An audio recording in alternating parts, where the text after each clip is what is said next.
start with opening comments from Coach and then open up the questions. What a great atmosphere. Can't thank our fans enough for showing up and just creating a great environment. And our guys kindly participated in it. First half started off a little slow. Basically for them, it was a good start. For us, it was kind of a shaky start. But once we settled in, I thought our defense really kicked in. And Barford, Beard, I thought they really ignited us. And Trey got in foul trouble, so there comes Daniel. He's right off the bat, and I thought it got him into the flow of the game. And guys did a good job of really finding him, and he did a good job of finishing off plays and continues to get to the free throw line. But I always talk about that bench, we may have one guy go down. Who's going to be that next guy to step up? And tonight I thought Daniel came in and gave us some great minutes. CJ came and gave us some great minutes. And this team continues to, find its identity. And its identity is going to be on defense. Offensively, we didn't shoot it great. And that's what I want to see. What happens when we don't shoot it great? Can we create some havoc with our defense? Against Fresno, Roddenberry has a very good basketball team. Veteran team. They got a chance to win the league. And you'll see them playing in postseason play. The veteran, they even as we built the lead, they would not go away. As a matter of fact, it's 3:36 in the game, and I think we are at the free throw line maybe to go up 18. And in that time, they outscored us 20-11. And so that's the difference in the game. And and the lesson learned for our guys is that you don't ever stop. I thought we kind of took the pedal off and start playing not to lose as opposed to playing to win.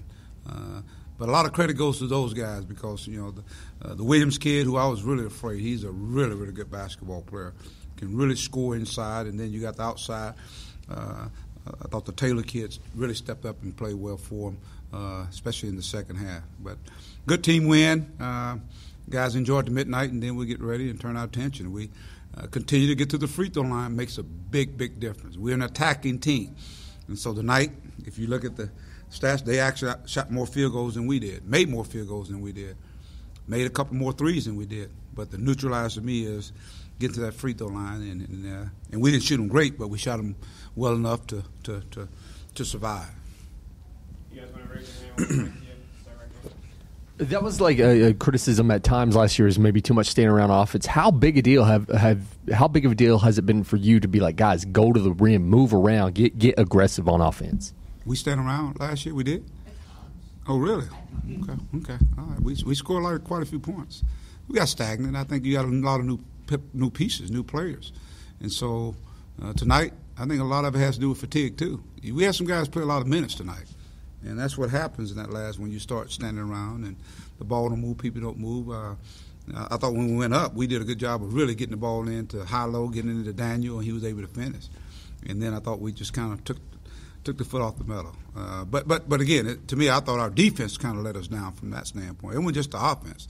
But I think when you get tired sometimes you get stagnant, and that's when guys – got to have other guys come off that bench to come in. But I just think this team is growing up. They're learning – they're learning how to take momentum. There were some momentum plays that we had.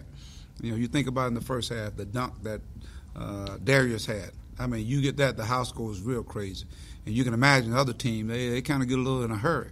But we miss it, and they come down and score 3. So every time we had a chance to push ourselves, even as we turned the ball over in the second half, in that 3-minute period. We had a timeout, we throw the ball away, they go score. The timeout, the ball right in front of our bench where the guy saves it. Daryl's right there to get the basketball. The guy saves it, throw it, and they go down and make a 3. So every time they had an opportunity to cash in on it, on a turnover or one of our miscues, they took advantage of it. So, but to me, this is the third game of the season. We'll learn from it.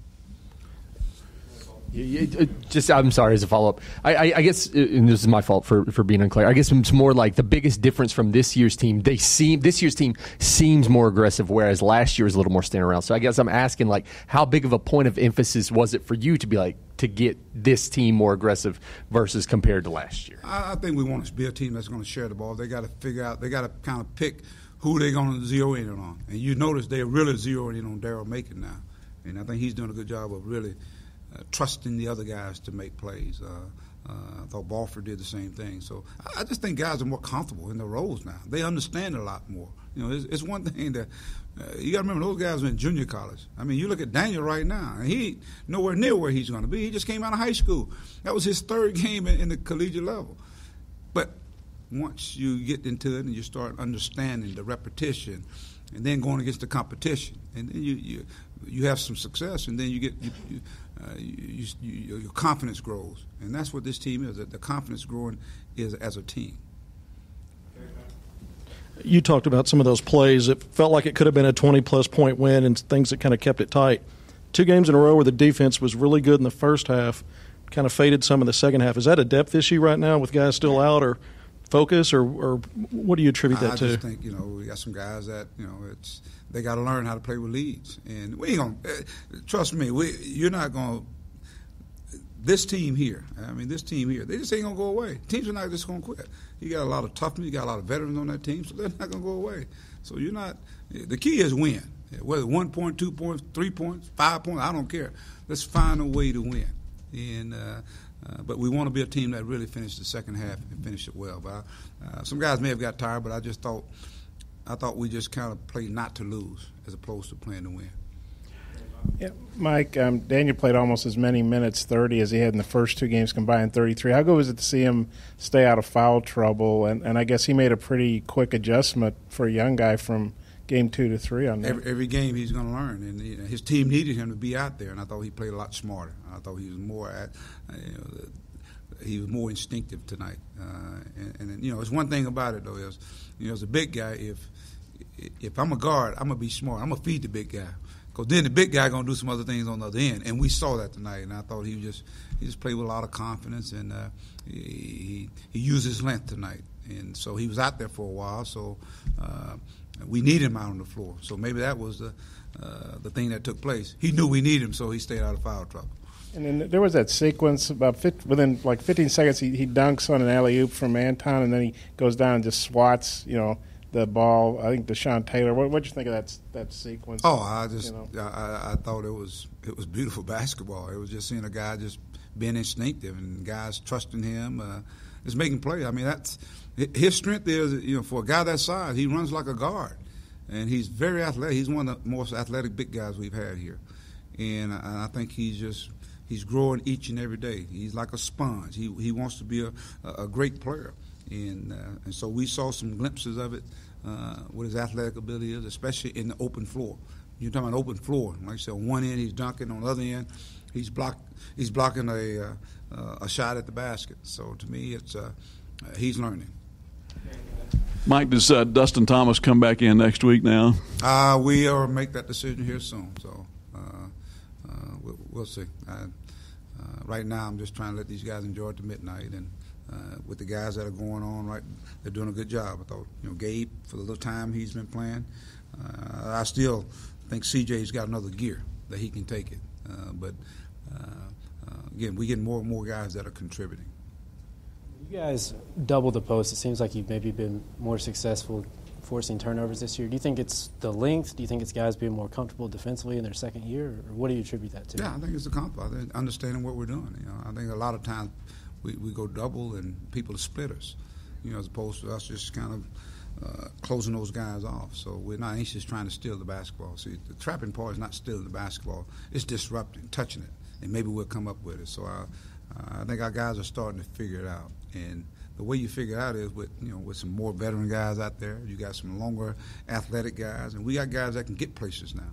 So I think all that helps when you're talking about a scrambling, trapping type defense.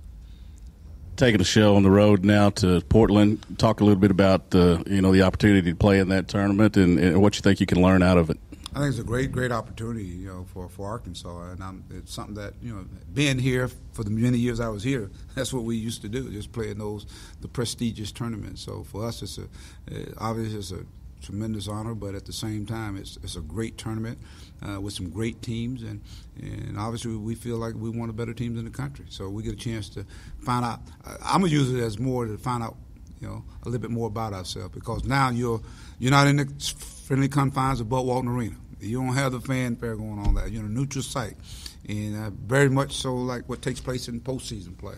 So I want to see what's going to be the mindset of our guys going in, and that's where you got to lean on those older guys, Beard and Thompson and Barford and Macon for what took place last year. Adriel Bailey, and we just continue to see him really evolve as a player. So for the young guys like Daniel and Darius and Gabe, this is something new for them. So I'm anxious to see how they respond in that kind of environment, and we're going to play against some outstanding teams up there. So it's the competition continues to go up another level, and but we always talk about that's the level we want to play at. They unveiled the jerseys last week. Was that something that you guys had a hand in, picking your design and how it looked? We saw that. We saw the drawings and all that as it was moving forward. So, but I think they wanted to design a different jerseys for each team, and so you can imagine our guys are really excited about it. Anything else? All right, thank you guys.